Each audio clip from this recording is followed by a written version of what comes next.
the tone of this could be something awesome, could be something amazing, and I'm looking forward to it. Let me know what you guys think, what you thought about that. Let's move on real quick to the next topic. So emotional, damn it. Loki season 2, the episode before, I think it was this episode 7. I think we have is it episode 5? I can't remember now. I know it's a short season, but it was interesting that we did not get Kang at all in this last episode. The episode before the last, when there was no mention of Kang, there was no Miss Minutes. It was just about Loki getting a grip on his time slipping, and some said that they thought that this was one of the worst episodes. I think the second episode to me was the worst one. Everything else I liked. I like every episode, and I like this episode. The confusion, him bumping into himself, the time slipping, and the time travel that's in the pocket of where it was. It wasn't that multiversal to throw me off as much as episode 2 did. But to see Morbius, to see everybody in their habitat before they were taken by Kang and forced to join the TVA, that was what made this episode more interesting than anything else. I like the fact that it was about assembling his team of Avengers, his pseudo Avengers type, and to get his and how it played like a video game. It's like the time slipping was putting him in places that he needed to be to get, and he was collecting things that he needed to give to the people who I'm sorry, I'm forgetting his name, to create the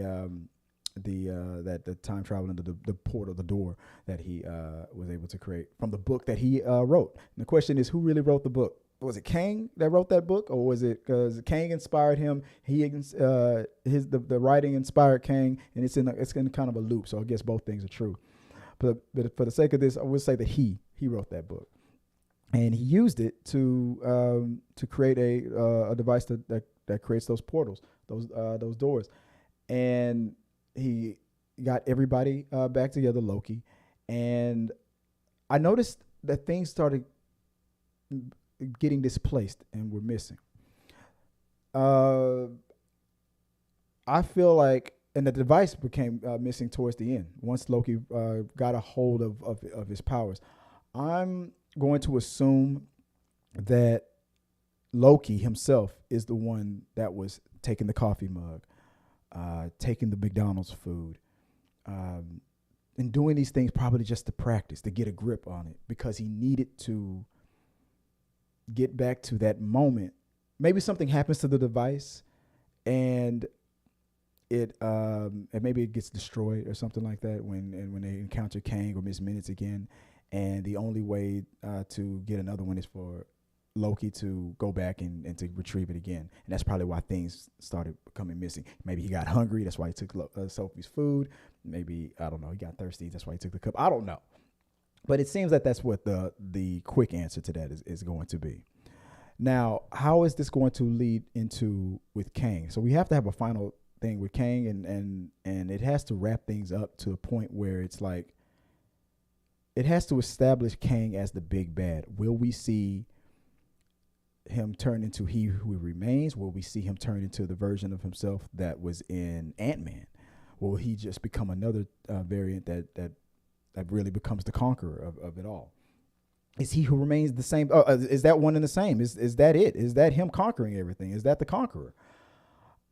I don't know if they can wrap that up in a bow enough in one episode.